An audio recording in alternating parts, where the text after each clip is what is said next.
오늘 본문은 그 후에 일어나는 사건이다. 오늘 처음 시작이 그 후에로 시작되죠. 즉 다윗이 이제 무력과 전쟁을 벌이는 시대는 멈추고 은총을 베푸는 평화의 시대, 주변 국가들과 상생과 화합을 추구하는 시대를 열었다라는 거예요. 우리가 성경을 보면서 오해하지 말 것은 다윗과 다윗을 사용하시는 하나님은 전쟁을 기뻐하는 하나님이 아닙니다. 다만 블레셋을 비롯한 주변 국가들의 자행하는 악을 소멸하기 위해, 하나님을 떠난 죄악들을 무너뜨리기 위해 더 큰 힘을 사용하는 것이지 다른 이유는 없어요. 또 그것이 힘이 필요한 이유죠.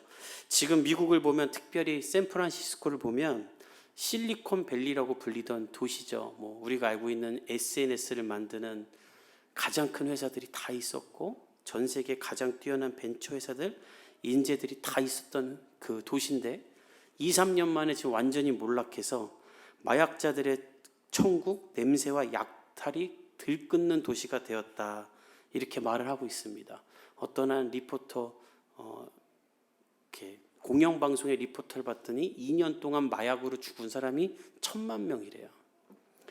어떻게 이렇게 좋은 도시, 전 세계에서 가장 인재들이 살고 훌륭했던 도시가 이렇게 됐을까? 저는 더 믿기지도 않은 게, 제가 교회 개척하기 전에 유일하게 보고 싶었던 존 파이퍼 교회를 보려고 이렇게 미국을 가는데, 옛날에 우리나라 야구 선수 박병호가 뛰었던 미니애폴리스라는 도시에 그 교회가 있는데 직항이 130만 원인 거예요.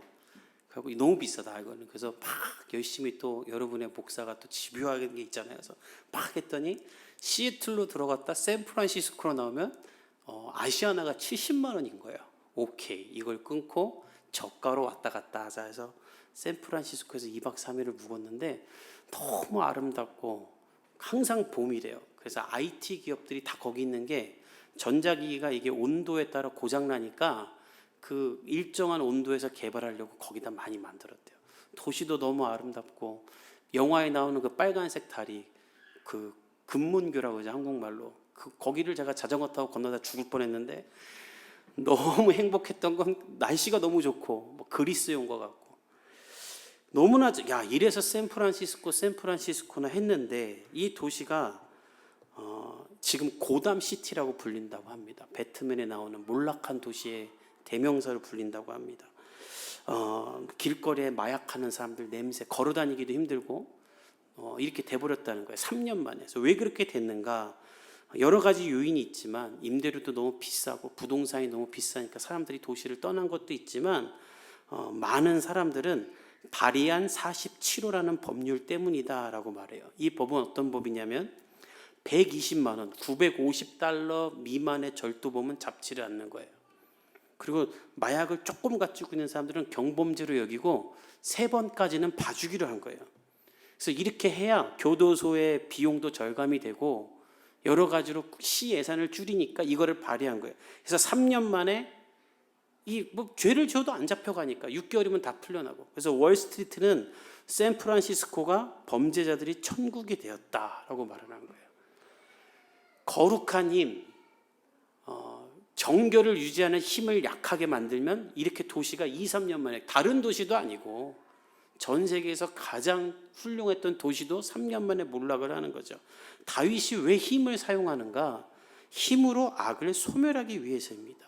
근데 이제 그것이 다 점령이 되니까 이제는 하나님의 말씀 위에서 나라가 세워지고 그 질서를 지키면서 은총을 베풀기로 한 거예요.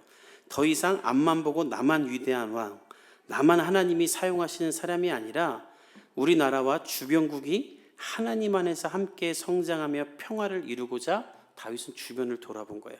저는 이 다윗에게서 우리가 배울 것이 있다고 생각하는데, 저나 여러분은 다 무한 경쟁 사회 속에서 성장을 했죠. 누군가를 이겨야만 하는 시대에 살았어요. 하나님 저 대학 붙게 해주세요. 근데 그 기도는 나 말고 제가 떨어지게 해주세요라는 기도고, 하나님 저 취직하게 해주세요. 그러면 누군가는 떨어져야 되는 기도인데도 우리는 그렇게 이겨야만 되는 사회 속에서 컸어요.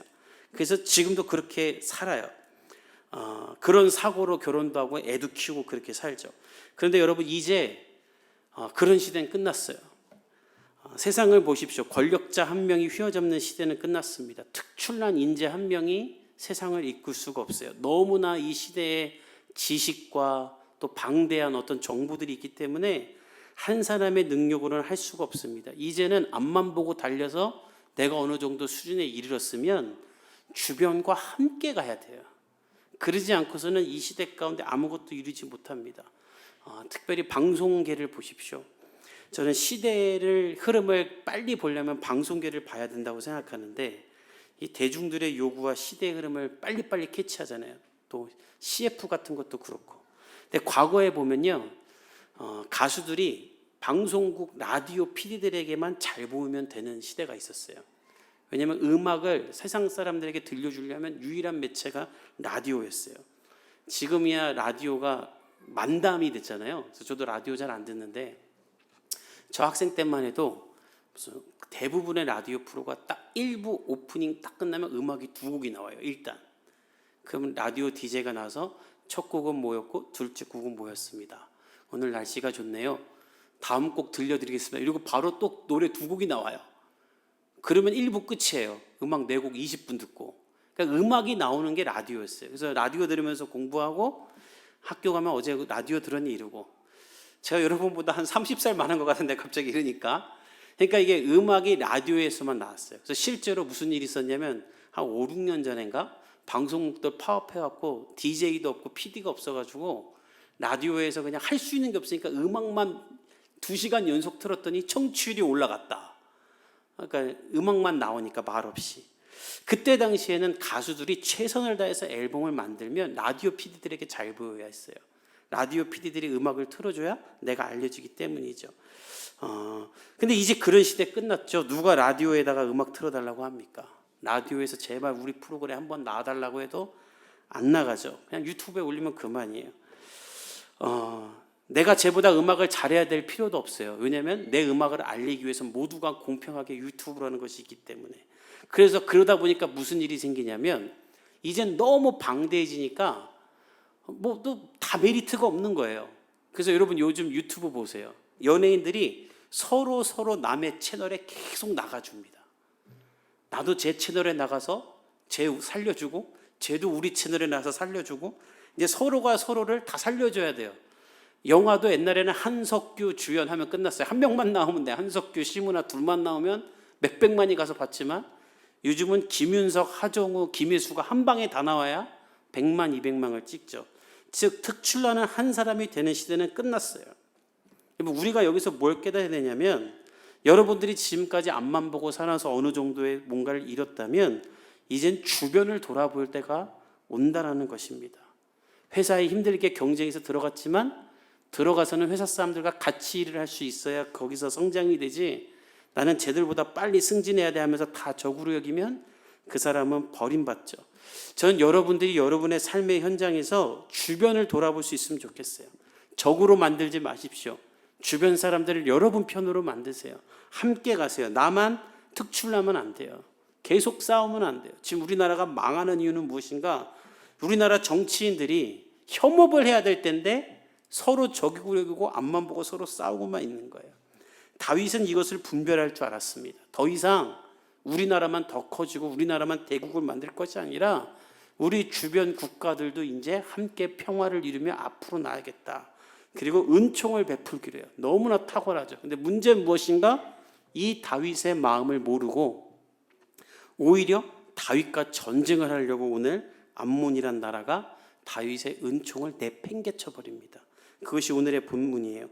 우리 1절과 2절을 읽어봅시다. 시작. 그 후에 암몬 자손의 왕이 죽고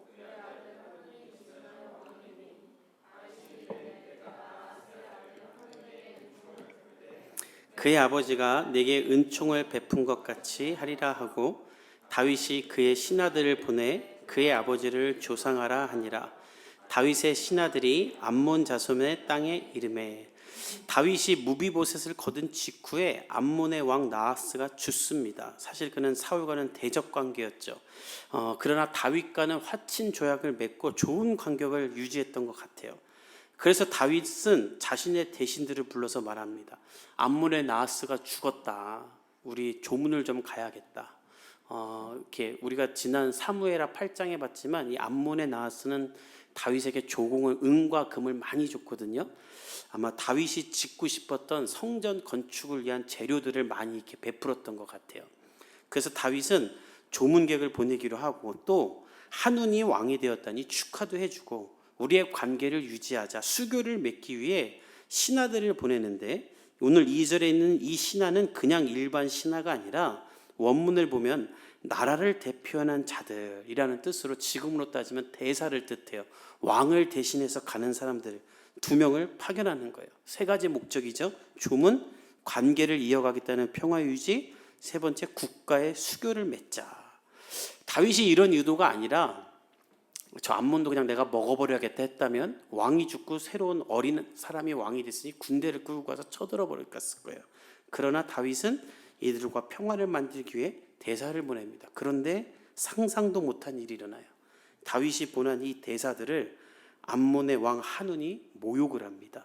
우리 3절과 4절을 읽어봅시다. 시작. 암몬 자손의 관리들이 그들의 주 한울에게 말하되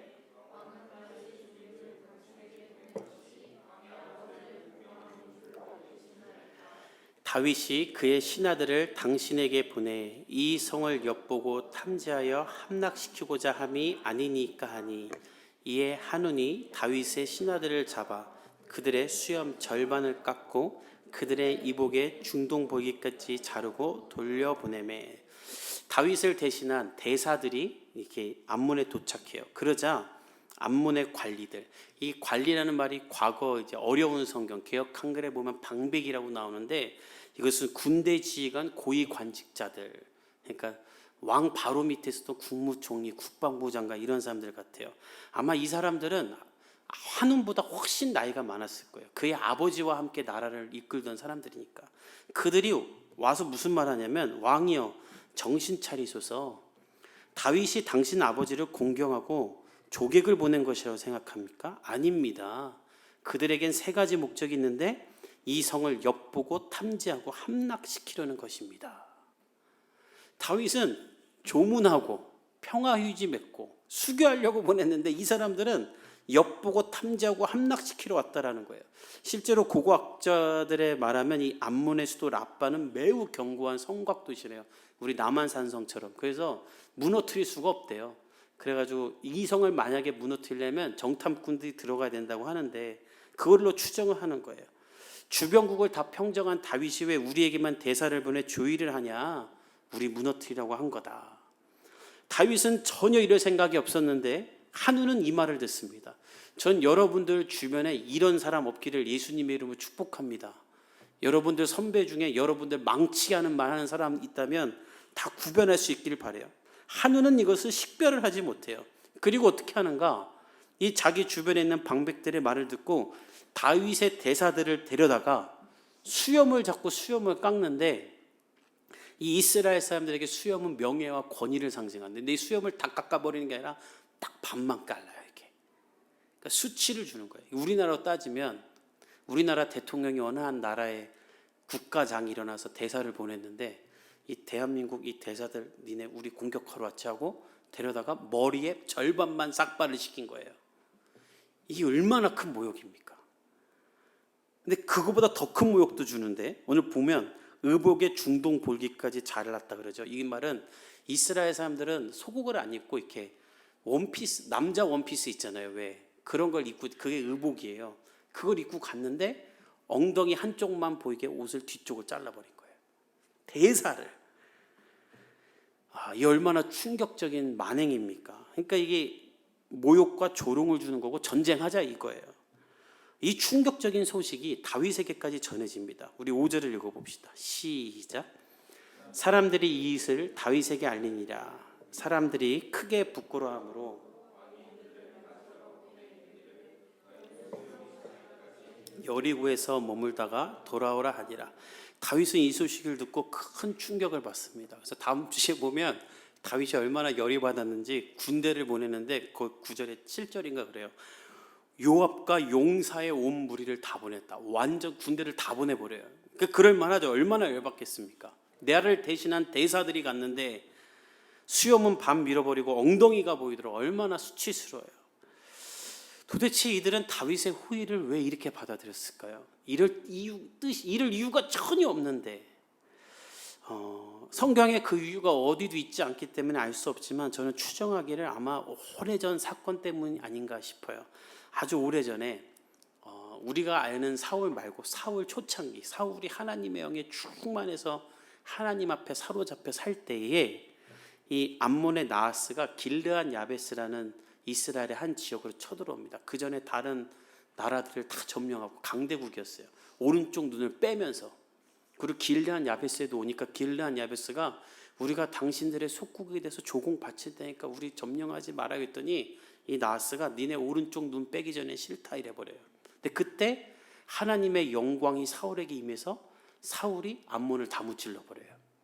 그러니까 아마도 이 지금 있는 이 방백들은 그때 당시 나하스 옆에 있던 방백들이잖아요. 이 트라우마가 있는 거예요. 야, 하나님의 영에 사로잡혔던 사울도 그렇게 했는데 다윗이 우리에게 그렇게 못하겠느냐? 저거 정탐꾼이다.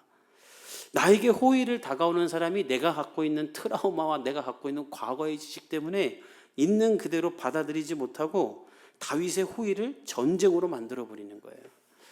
저는 오늘 이 본문을 보면서 혹시 우리 안에도 이런 모습이 있지는 않은가 돌아봤으면 좋겠습니다. 혹시 여러분 안에 있는 상처와 어떤 과거의 기억 때문에 나에게 호의를 베풀고자 하는 사람을 나는 적대하지는 않는가? 특히 이 시대는 워낙 속고 속이는 일이 많은 시대죠. 또 낯선 이에게 위협을 많이 당하는 시대죠. 그러다 보니까 누가 나에게 호의를 베푸는 게 사실 좋지도 않고 그냥 각자 알아서 살았으면 하는 시대이기도 합니다. 그러나 이 암몬의 방백들과 같은 일을 우리는 모르는 사람에게는 그렇다 쳐도 안타깝게 우리는 우리 가정에서 내 남편과 내 아내에게 이런 일을 할 때가 많고 또 내가 속힌 조직에서 나와 가장 가까이 있는 사람들에게 이런 일을 할 때가 너무나 많죠. 우리가 이것을 돌아볼 필요가 있어요. 내 내면에 있는 상처와 트라우마가 너무 커서 누군가 나에게 하는 좋은 말도 나는 안 좋게 듣고 있지는 않은가. 혹은 그냥 하는 말인데 그냥 하는 말을 다 나 혼자 스스로 상처로 만들고 귀에 걸고 있지는 않은가. 그냥 하는 말을 나는 죽자고 덤비고 있지는 않은가. 제가 어저께 우연히 김창옥 씨가 하는 프로그램을 보았는데 이런 말을 하더군요. 내면에 상처가 많은 사람은 누군가의 말을 다 상처로 받아들인다. 남편이 그냥 한 말인데 상처로 받아들여요. 오늘 국이 짜. 그래서 조금 짠데 했더니 해주면 처먹지 이러면서 승질낸다 뭐 이런 말도 하더라고요. 혹시 여러분들 가운데 나는 내 안에 있는 상처 때문에 내 가장 가까이 있는 사람의 선한 의도도 화를 내고 있지는 않은가 여러분 돌아보기 바랍니다. 그리고 오늘 이 주일 아침에 여러분의 그 모든 상처가 예수님 안에서 다 해결되기를 간절히 축복합니다. 그렇지 않으면 여러분들은 암몬의 한운이 저지른 실수를 계속해서 하게 돼요. 남뿐만이 아니라 내 아내, 내 남편, 내 자식에게 하게 돼요. 오늘 본문을 보세요. 이 사람들은 자신들의 상처로 인해 위로하고자 온 사람들에게 수치를 줍니다. 이런 일을 우리도 하게 돼요. 저는 여러분들이 예수님 안에서 모든 상처를 회복할 수 있기를 간절히 축복합니다. 여러분의 상처는 오직 예수님만 해결할 수 있어요. 여러분 성경에 보면 예수님은 수만 명을 둘러놓고 대중설교를 많이 하시지만 그것만 하지 않고 상처 입은 사람 한 사람 한 사람을 찾아가세요. 그리고 그 사람의 내면을 다 끄집어내어 위로하고 회복하십니다. 가장 대표적인 사람이 요한복음 4장에 나오는 여인이에요. 수가성에 사는 여인인데 이 여인은 정오에 물을 들어옵니다. 근데 이스라엘 사람들은 정오에 돌아다니질 않아요. 저도 필리핀 이번 주에 갔다 왔는데 12시 1시에 못 돌아다니겠어요. 너무 더워서. 여기는 더해요. 그래서 그땐 다 낮잠을 잡니다. 근데 이 여인은 그 정오에 그 힘든 물을 들어가요. 왜냐하면 아무하고도 안 마주치고 싶어서. 그래서 혼자 물을 뜨는데 예수님이 거기 오세요. 그러니까 예수님도 그 시간에 돌아다니면 안 되는 시간인데 왜 거길 갔냐면 그 여인 만나려고 간 거예요. 그래서 너무나 외로웠던 여인이에요. 나중에 알고 봤더니 늘 목마르고 외롭고 남편이 5명이나 있으나 진짜 내 남편은 없었던 그런 여인이에요. 예수님은 그 여인에게 찾아가 내가 너를 영원히 목마르지 않게 해주겠다고 말하고 하나님과 그 여인 사이에 있던 장벽을 허뭅니다. 그러자 어떤 일이 일어나냐면 이 여인이 사람을 피해 정오에 물들어왔던 여인이 동네로 들어가 모든 사람들에게 예수님을 전하는 사람이 돼요. 예수님을 만나 상처가 회복되고 사람들 사이로 들어가게 되는 것이죠. 여러분들 가운데 상처와 아픔이 있어서 독을 쏟아내고 있다면 저는 여러분들이 예수님께 나가기를 축복합니다. 특별히 여러분이 자라온 환경 속에서 상황 가운데서 맡은 상처와 고통이 있다면 안고 살지 마세요. 여러분 주변을 다 다치게 합니다. 가장 가까이 있는 사람을 상처 주게 돼요. 사랑을 주려고 할 때마다 수염을 깎고 엉덩이를 보이게 합니다. 여러분 우리가 어린아이들이랑 있으면 왜 행복한지 아세요? 왜 아이들이랑 있으면 웃게 되는지 아세요? 아이들은 상처가 없죠. 그러니까 아이들은 가시가 없어요. 아이들이 하는 건 다 순수해요. 그러니까 나도 기쁜 거예요. 그 아이랑 있으면. 그 아이는 상처가 없는 아이기 때문에. 그러나 우리는 그렇지 않죠. 우리 안에는 수많은 상처가 있기 때문에 다 가시가 있어요. 예수님이 어린아이처럼 데려가는 이유는 무엇인가? 예수님께 나아가 여러분이 어린아이처럼 깨끗한 상태가 되라는 것입니다. 돌아오는 한 주 예수님께 여러분의 마음을 쏟고 예수님의 말씀을 읽으며 여러분의 상처가 회복되기를 예수님의 이름으로 간절히 축복합니다. 그리고 더 나아가 상처를 덮는 사람까지 되면 좋겠어요. 제가 중고등부 사역 10년 하면서 정말 안타까운 건 부모님들을 만나잖아요. 아이가 문제가 있으면. 그 무슨 일이 있냐면 엄마가 아이의 문제를 더 끄집어내요. 제 앞에서. 그리고 다 한 다음에 또 남편 욕을 막 해요. 그리고 끝날 때쯤 정신 차리고 수습을 해요. 근데 우리 아이가 그렇게 나쁘진 않아요. 근데 보면 그 엄마가 상처가 많은 거야. 엄마가. 여러분 아이의 상처를 끄집어내는 사람 되지 말고 아이의 상처를 덮는 사람이 되기를 간절히 바랍니다. 오늘 본문에 다윗이 그 일을 해요. 우리 5절을 한번 읽어봅시다. 시작. 사람들이 이 일을 다윗에게 알리니라. 사람들이 크게 부끄러워하므로 왕이 여리고에 머물다가 돌아오라 하니라. 다윗은 큰 수치를 당한 사람들이 스스로 크게 부끄러워하고 있다는 소식을 듣습니다. 너무 부끄럽잖아요. 남의 나라 이방 사람들에게 수염 반 잘리지, 엉덩이 까이지. 이거 얼마나 창피합니까? 너무나 수치스러워요. 그러니까 다윗이 그 소식을 듣고 한 가지를 명령하는데 오늘 본문에 보면 여리고에 머물고 있다가 와라 이런 말을 해요. 왜 여리고에 있다고 오라고 하냐면 이게 다윗이 정말 훌륭한 사람인데 이 여리고가 암몬하고 가장 가까이 있는 성 중에 하나였어요. 그러니까 너희 창피하고 부끄러운 거 내가 안다. 나한테까지 올 거 없다. 여리고로 빨리 들어가라. 내가 너희들 있을 곳을 마련해 줄게. 거기서 수염 자랄 때까지 너희들이 사람들 앞에 너희들을 스스로 보일 수 있을 때까지 있다가 와라라고 그들을 배려해 주는 거예요. 저는 이게 왜 대단하다고 느끼냐면 속칭 세상 말로 꼰대 같은 왕이었으면 어떻게 했을 것 같아요. 야 빨리 내 앞으로 와봐. 도대체 우리 애들을 어떻게 만든 거야? 내가 봐야겠어 하고 오라고 하죠. 근데 세상에 이런 어른들 많잖아요. 근데 다윗은 부끄러워하고 있는 이들이 더 중요한 거예요. 내가 열받은 건 열받은 거고 내 부하들 부끄럽게 하지 않겠다. 그래서 그들을 배려하면서 그들의 수치를 덮어줘요. 그들이 이런 수치를 당했다면 나한테 오는 것까지도 수치스러울 것이다. 집에 가서 아내와 아이들에게도 수치스러울 것이다. 오케이. 그들의 부끄러움이 스스로 사라질 때까지 내가 격리해 주겠다 하고 그들을 배려해 주는 거예요. 여러분이 이런 사람들 되고 제가 이런 사람들 되기를 예수님의 이름으로 축복합니다. 다윗은 수치를 덮어주는 거예요. 이게 훌륭한 지도자 다윗의 모습이죠. 추석입니다. 명절입니다. 여러분들 가정 가운데 여러분들의 삶 가운데 수치스러운 것이 있다면 전 여러분이 덮어주는 사람 되기를 예수님의 이름으로 축복합니다. 여러분들이 그것을 놓고 대신 기도해 주는 사람 되기를 바랍니다. 그거를 막 욕하는 사람들을 보면은요, 자식 욕하는 사람들의 특징 뭔지 아세요? 내 자식만 그런지 내가 잘못 키운 건 아니라는 거예요. 남편 욕하는 사람들 특징이 뭔지 아세요? 내 남편이 문제지 나는 아니라는 거예요. 아내 탓하는 사람들 보십시오. 내 아내가 내 말 안 들어서 내가 이렇게 된 거라고.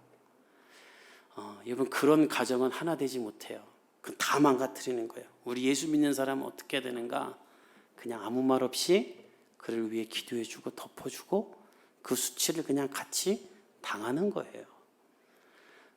그리고 예수의 사랑이 그의 옷자락 가운데 스미기를 기도해야 됩니다. 전 여러분들 가운데 그런 일들이 시작되기를 예수님의 이름으로 간절히 축복합니다. 그리고 무엇보다 여러분의 상처가 먼저 회복되기를 간절히 바랍니다. 그리고 여러분들 때문에 여러분들의 아내의 상처도 회복되길 바라고, 여러분들 자녀의 상처도 회복되고, 여러분들 주변의 상처도 회복되길 바랍니다.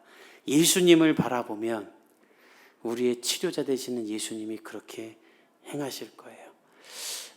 우리 공동체가 예수님으로 말미암아 회복되는 공동체 되기를 간절히 바랍니다. 우리 함께 기도하도록 하겠습니다.